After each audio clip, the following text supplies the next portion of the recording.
Olá, sejam bem-vindos e bem-vindas ao canal. Hoje estamos no nosso segundo encontro, ou seja, no penúltimo encontro do grupo Habilidades Socioemocionais na Prática, onde eu venho apresentar para vocês o meu trabalho em educação socioemocional. Desenvolvi um caminho que chamo Método em Educação Socioemocional. E esse método tem como base a psicologia positiva e os contos de fadas. Sou psicóloga Cláudia Mizitieri, tenho formação em psicologia, pedagogia e psicopedagogia. Também sou estudiosa sobre os transtornos do neurodesenvolvimento e vejo o quanto um aluno com transtorno de déficit de atenção e hiperatividade, por exemplo, pode ter dificuldades em fazer ou mesmo manter amizades, em realizar e acompanhar a turma nas atividades que são propostas na escola. Diante da minha atuação há mais de 20 anos em sala de aula, venho aqui trazer para vocês estratégias e atividades que facilitam a sua vida na escola. E como vai ser o nosso encontro hoje? Inicialmente, vou abordar o conteúdo do material que compartilhei com vocês no grupo sobre como trabalhar o luto na escola. Caso você que está conosco queira receber esse material e não faz parte desse grupo, basta enviar um e-mail para grupoeducacãoemocional@gmail.com solicitando material sobre luto que nós enviaremos para você. Depois, no segundo momento, irei falar mais sobre o livro no qual sou coautora, editado pela Editora Conquista. Então, vem comigo! Primeiro, vamos pensar juntos. O que a escola tem a ver com esse tema, luto? Lembra que estamos trabalhando pautados na BNCC, a Base Nacional Comum Curricular, em todas as unidades escolares do Brasil, independente de estarmos na escola pública ou da rede privada, certo? Então, o luto tem tudo a ver, sim, com o trabalho que nós desenvolvemos, porque ele se encaixa nas habilidades socioemocionais, onde vamos mediar o conhecimento dos alunos na perspectiva do autoconhecimento. Como falamos no último encontro, um aluno que está bem emocionalmente aprende muito melhor. E de onde saiu essa conclusão? Não foi da minha cabeça, e sim das evidências que são descritas nos artigos e em pesquisas que todos nós temos acesso na internet. Mas, Cláudia, como fazer esse trabalho? Por onde começo? Primeiro, penso que temos que estar bem emocionalmente. É fundamental que você pare e se perceba o quanto e como você está bem ou precisa se trabalhar mais. Olhe para isso com carinho, com autorrespeito. As dicas que trago para o trabalho com o luto começa por como abordar a morte com a criança. Então, sabemos que é importante abordar a morte com a criança de forma assertiva. Porém, essa pode ser uma tarefa desafiadora para os cuidadores, pais e profissionais. Como podemos explicar algo que não compreendemos bem? Muitas vezes, nos sentimos tentados a omitir tal conhecimento para evitar que a criança ou adolescente sofra. Porém, de acordo com os especialistas, nossa omissão é negativa, pois em algum momento a criança vai perceber que um bichinho de estimação, um parente, um colega morreu. A partir dos 2 anos de idade, a criança já percebe a mudança no clima emocional da família. Por isso, a evitação em falar sobre a morte de um parente ou um bichinho de estimação pode acarretar a quebra de confiança caso nós não conversemos com ela sobre isso, né? Isso gera uma quebra de confiança da criança com relação ao adulto. Se formos pensar também por outra perspectiva, outro ponto importante é perceber que estamos iludidos quando pensamos que as crianças não ouvem falar sobre morte. A morte está presente nas histórias e filmes infantis. Os pais de Simba morrem em O Rei Leão. Os vilões são mortos pelos mocinhos no final, não é verdade? A morte está presente também nas notícias de televisão, nas conversas das pessoas na rua. Também está nas flores que murcham, nos mosquitos que ela vê morto. É importante saber que até por volta também dos 6 anos, a criança não entende que a morte é irreversível. E isso por quê?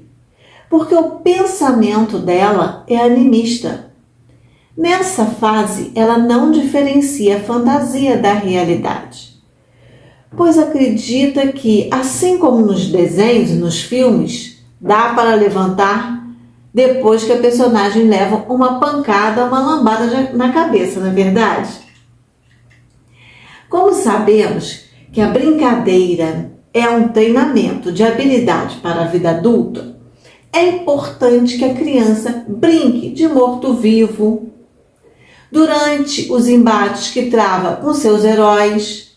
Por isso, que depois, de tudo isso se soma às situações que citamos anteriormente, como a morte de plantas e animais, ela cria um senso, um treino para que a criança possa compreender a sequência da vida. E isso facilita ela a lidar, de forma assertiva com a morte de alguém próximo. Sabemos que na hora em que a situação está mesmo acontecendo, é real, tudo pode mudar, a gente sabe disso. Mas não existe uma receita pronta para lidar com as adversidades do cotidiano, pois a reação diante de uma perda dependerá da relação que há entre morte, que existe entre de quem ficou e de quem se foi.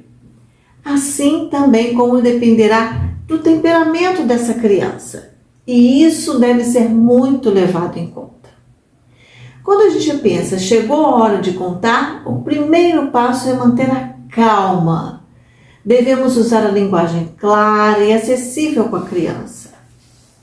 O verbo morrer poderá ser utilizado. Se a pessoa que morreu estava doente, isso já vai responder a pergunta famosa do porquê, não é verdade? Já as metáforas, que geralmente nós utilizamos para falar sobre morte, podem não funcionar para crianças, como eu falei antes dos 6 anos. Por exemplo, falar que o vovô foi viajar, que a tia foi morar com o papai do céu, que o primo vai dormir para sempre, são conceitos mais difíceis, muito abstratos para crianças pequenas. Se a pessoa que morreu estava doente, isso já vai responder a pergunta. Lembre-se de que quando falamos para a criança, de que falamos para ela, quando nos dirigimos a ela, tudo que entra aqui pelo ouvido e vai direto para o coração. É importante a gente saber disso. Por quê? Por causa da sua maturidade cerebral, Ela entra aqui no ouvidinho dela e vai direto para o coração.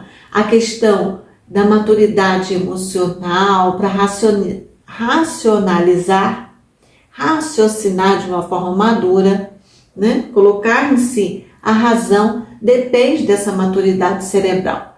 E aí a criança pode fantasiar que o Papai do Céu não deixa o pai dela vir visitar ela, pode ficar com medo de dormir e não acordar mais.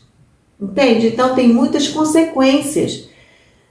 Às vezes a gente quer, falar de uma forma aonde a gente perceba, a gente imagina, isso é tudo coisa da nossa cabeça, E a gente imagina que a gente não vai criar um trauma e acaba acontecendo situações mais intensas na vida dessa criança, muitas vezes não assertiva. Por quê? Porque muitas vezes a gente antecipa, a angústia da criança pela nossa própria angústia. Que por vezes a gente faz o quê? A gente dá informações para ela, além do que ela precisa, do que ela realmente pediu. Não é verdade? Então esse é um material que eu deixei em PDF com várias dicas para vocês. Tem mais dicas lá, para vocês poderem trabalhar, levar para a reunião pedagógica de vocês na escola. Tem um vídeo também do YouTube, ao final, de uma profissional que estuda, a psicanalista Ruth, ela estuda sobre o luto e ela também traz um passo a passo em como você pode trabalhar nesse manejo com a criança. Nesse material tá o endereço do link do canal dela, é interessante você visitar também. E coloquei também as referências da onde eu compilei para poder montar esse material. Bom, agora eu vou apresentar para você o livro com a minha coautoria, Habilidades Socioemocionais na Prática. E quando falo prática, é prática mesmo, do chão da escola. Eu e mais 20 psicólogos escrevemos esse livro e nós trazemos para você estratégias psicológicas e educacionais que você pode aplicar em sala de aula. Ao adquirir o livro, você conhecerá, eu vou falar aqui o conteúdo dos capítulos. Você conhecerá no primeiro capítulo um caminho para que você possa ajudar os seus alunos ansiosos no processo de aprendizagem. No segundo capítulo, você entenderá como a dramatização pode ser uma ferramenta que você vai trabalhar com seus alunos, auxiliando na superação de desafios que existem dentro dos espaços escolares. No capítulo 3, você irá aprofundar os seus conhecimentos sobre educação de carreira e construção do projeto de vida. Esse capítulo ajuda o profissional a montar o seu planejamento para um trabalho que você faz com jovens, adultos, para você que trabalha com alunos do ensino médio e anos finais. No capítulo 4, você irá conhecer habilidades para desenvolver o conteúdo socioemocional por meio do brincar. No quinto capítulo, a coautora aborda de forma brilhante sobre a obesidade infantil relacionada à autoestima. Capítulo 6 vem trazendo o manejo do estresse por meio de oficina. Capítulo 7, esse também é fantástico, porque ela aborda a escuta ativa dentro da escola. No capítulo 8, ela fala sobre a formação da identidade na educação infantil e como essa pode ser trabalhada. No capítulo próximo, 9, você tem o conteúdo que aborda a autoestima, a autonomia emocional com alunos que têm TOD, ou seja, o transtorno positivo desafiador. No 10º capítulo, ela traz a automotivação em professores. Então é um trabalho também belíssimo para orientadores profissionais que querem auxiliar a sua equipe de professores nesse manejo desse trabalho dentro da escola. No capítulo 11, fala-se da arte como facilitadora do processo em educação socioemocional. No 12, você tem a base para trabalhar o respeito mútuo, utilizando o brincar. No 13, ela traz um trabalho voltado para a educação do coração. É muito interessante esse capítulo também, eu tenho certeza que você vai gostar. No meu capítulo, eu venho trazendo o TDAH na escola, uma trajetória rumo à capacidade de gerenciar emoções por meio do trabalho com os contos de fadas. O capítulo 15 vem com um trabalho voltado para a autoaceitação. No 16, um belíssimo trabalho com relação à oficina que pode ser desenvolvida com os pais. No capítulo 17, você tem estratégias para trabalhar o bullying na escola. No 18, a coautora traz um trabalho utilizando oficinas como recurso. No capítulo 20, ela aborda o trabalho com projetos. E como você pode ver, o conteúdo é rico que nós trazemos juntos, né? Nós trouxemos aqui uma escrita juntos, todos nós, profissionais, psicólogos, nesse livro. Adquira o seu exemplar, Habilidades Socioemocionais, então, na prática, por um valor especial para você. Você pode adquirir a obra por R$ 59,90 com frete grátis para todo o Brasil. Ou, se você preferir, o livro digital, em 6 vezes de R$ 5,14 ou R$ 27,90 à vista.